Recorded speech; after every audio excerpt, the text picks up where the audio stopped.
नमस्कार, मैं हूं आपका दोस्त विजय विद्रोही और आप देख रहे हैं हमारा खास कार्यक्रम विजय फैक्टर। क्या मोदी सरकार के मंत्री हरदीप पुरी का विकेट गिरने वाला है? क्या इसके बाद और आगे जाकर कुछ और विकेट भी गिरने की संभावना या आशंका पैदा हो गई है? ये बात हम इसलिए कह रहे हैं क्योंकि अमेरिका में एक रिपब्लिकन पार्टी की सेनेटर हैं, नैन्सी कुछ पूरा नाम है, उनका एक वीडियो वायरल हो रहा है, छोटा सा है कुछ सेकंड्स का, जिसमें वो कह रही हैं कि उन्होंने जेफरी एप्स्टीन की सारी फाइलें देखी हैं, ओरिजिनल फाइलें देखी हैं उन्होंने। और वो कह रही हैं कि इसमें वो हैरान रह गई कि इसमें कई देशों के प्रधानमंत्री और राष्ट्रपति, पूर्व प्रधानमंत्री और पूर्व राष्ट्रपति, वर्तमान प्रधानमंत्री और वर्तमान राष्ट्रपति के नाम हैं और मीडिया से जुड़े हुए भी कुछ बड़ी शख्सियतों के नाम हैं जो अभी सामने आए नहीं हैं। और उनके अनुसार अमेरिकन हिस्ट्री में यह सबसे बड़ा हश्श होगा क्योंकि ट्रंप नहीं चाहते कि नाम सामने आए। हजारों बार ट्रंप का भी नाम आ चुका है। खैर, अभी हम बात कर रहे हैं हरदीप पुरी की। बात ढकी थी, ढकी ही रह जाती अगर राहुल गांधी बजट में चर्चा के दौरान लोकसभा में हरदीप पुरी का नाम नहीं लेते। नाम लिया, फिर दो उद्योगपतियों का भी नाम लिया और इसको एक्सपेंज कर दिया गया, तुरंत प्रभाव से एक्सपेंज कर दिया गया। तो फिर हरदीप पुरी को प्रेस कॉन्फ्रेंस करने की जरूरत क्या थी?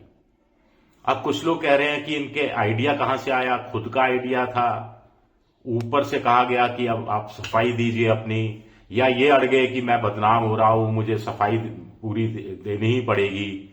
अगर सफाई देनी थी तो फिर सदन जब चल रहा था तो सदन को पहले बताना चाहिए था, जैसा परंपरा रही है। तो प्रेस कॉन्फ्रेंस क्यों की? खैर, आपने प्रेस कॉन्फ्रेंस कर दी, कोई बात नहीं, आपने अपनी बात रख दी, कोई बात नहीं, अच्छा ही है। पहली बात तो ये सवाल उठा रहे हैं कि जब पहली बार नाम आया था तभी सफाई क्यों नहीं दी? क्यों राहुल गांधी का इंतजार किया कि उनका नाम लोकसभा में आए जो एक्सपेंज हो जाए और उसके बाद वो अपना सफाई देने के लिए सामने आए?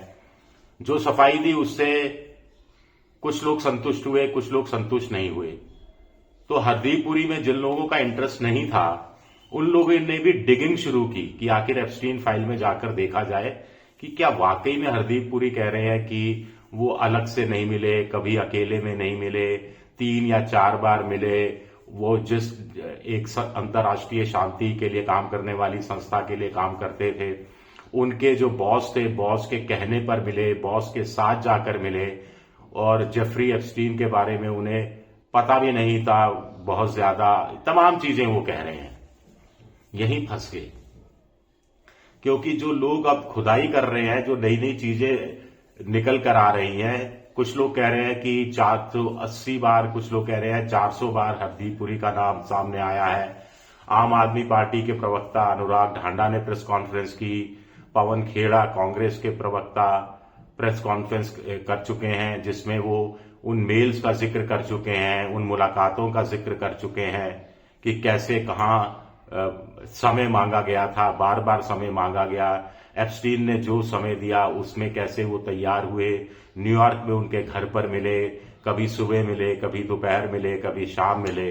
तो ये सब रहस्य थोड़ा सा और गहराता जा रहा है। अब कुछ लोग कह रहे हैं कि हरदीप पुरी ने खुद को तो फंसा दिया, साथ ही साथ मोदी सरकार को भी फंसा दिया, मोदी जी को भी अंडर प्रेशर ला दिया। अब लोग ये कहेंगे कि हरदीप पुरी का नाम आया तो हरदीप पुरी ने सफाई दी, तो आगे चलकर जिस भी आदमी का नाम आएगा जेफरी एप्स्टीन के केस के, उसको फिर इसी तरह हरदीप पुरी की तरह सफाई देनी पड़ेगी या देनी चाहिए, चाहे वो आधी अधूरी हो। लेकिन अब कहने को एक पूर्व उद्योगपति का नाम कई बार सामने आ चुका, खुद प्रधानमंत्री मोदी का नाम सामने आया है, इजराइल को लेकर, वार्ता को लेकर, कुछ बातचीत को लेकर, उनके एक पूर्व सलाहकार का नाम सामने आया है। तो क्या दबाव उस तरफ भी है? ये भी अपने आप में बड़ा सवाल उठता है। कुल मिलाकर भानुमति का पिटारा खुलने वाला है और 30 लाख पन्ने अभी आए हैं और 30 लाख पन्ने आने अभी बाकी हैं। अमेरिका में ट्रंप प्रशासन पर भी दबाव पड़ता जा रहा है कि वो अब चीजें और ज्यादा छुपा कर नहीं रख सकते। ट्रंप पूरी कोशिश कर रहे हैं कि उनका नाम सामने नहीं आए, उनके यार दोस्तों का नाम सामने नहीं आए। इस बीच जो पीड़ित महिलाएं हैं उनके नाम सामने आ गए हैं। उनका कहना है कि न्याय हमें चाहिए, हम विक्टिम हैं और हम ही बदनाम हो रहे हैं, हमारे नाम पर काटा छांटी उस ढंग से नहीं हुई, बाकी नाम को कालिक पोत दी गई है। लेकिन जिस जेफरी एप्स्टीन के कारनामों को सामने लाने में पीड़ित महिलाओं की बड़ी भूमिका रही, उनके नाम और पहचान कई जगह उजागर हो रही है, जिसकी तरफ डिपार्टमेंट ऑफ जस्टिस ने पूरा ध्यान नहीं दिया है। अब नए तथ्य सामने आए हैं कि उसने अपना जो फ्लोरिडा में और बाकी जगह जो निवास स्थान थे या गेस्ट हाउस थे या विश्राम गृह थे या अय्याशी के अड्डे थे जेफरी एप्स्टीन के, वहां उन्होंने कमरे में वीडियो वेब कैम लगा रखे थे, सीसीटीवी कैमरे लगा रखे थे और छुपा के लगा रखे थे। तो स्वाभाविक है कि बहुत कुछ रिकॉर्ड हुआ होगा और जो चीज रिकॉर्ड हुआ होगा उसके जरिए क्या जेफरी एप्स्टीन ने उन लोगों को गुमराह किया, ब्लैकमेल किया, और वो लोग इतनी मशहूर हस्ती थे कि वो ब्लैकमेल में आ गए और उन्होंने कॉम्प्रोमाइज किया अपने देश के साथ। ये भी अपने आप में बड़े सवाल उठ रहे हैं। हैरानी की बात है कि कोई 20 साल, 25 साल, 30 साल, 35 साल का पुरुष नहीं है। जितने भी हैं मोटे तौर पर 60 साल से ऊपर के बूढ़े हैं। कुछ जगह तो जवाबदेही तय हो रही है, पारदर्शिता है बहुत से देशों में, जैसे ब्रिटेन के प्रधानमंत्री की कुर्सी खतरे में है। अभी मैं देख रहा था कि एक बहुत बड़ी जो लॉ की फर्म है उसकी एक बहुत बड़ी मशहूर वकील है, उनका भी अंकल जेफरी को की गई ईमेल्स के कारण उनको जो इस्तीफा देना पड़ा है अपने पद से। कुछ और देशों में भी पूर्व प्रधानमंत्री या मौजूदा एक जगह नेशनल सिक्योरिटी एडवाइजर, उनका इस्तीफा हुआ है। क्लिंटन पति पत्नी दंपति ऑन कैमरा गवाही देने के लिए तैयार हुए हैं। ये सिलसिला दूसरे देशों में चल रहा है। इसकी चपेट में धीरे धीरे लोग आते जा रहे हैं, धीरे धीरे इसका दायरा और ज्यादा बढ़ता जा रहा है। ऐसे में भारत में हरदीप पुरी ने सफाई देकर, और जो सफाई दी उससे बवाल और ज्यादा बड़ा हो गया है।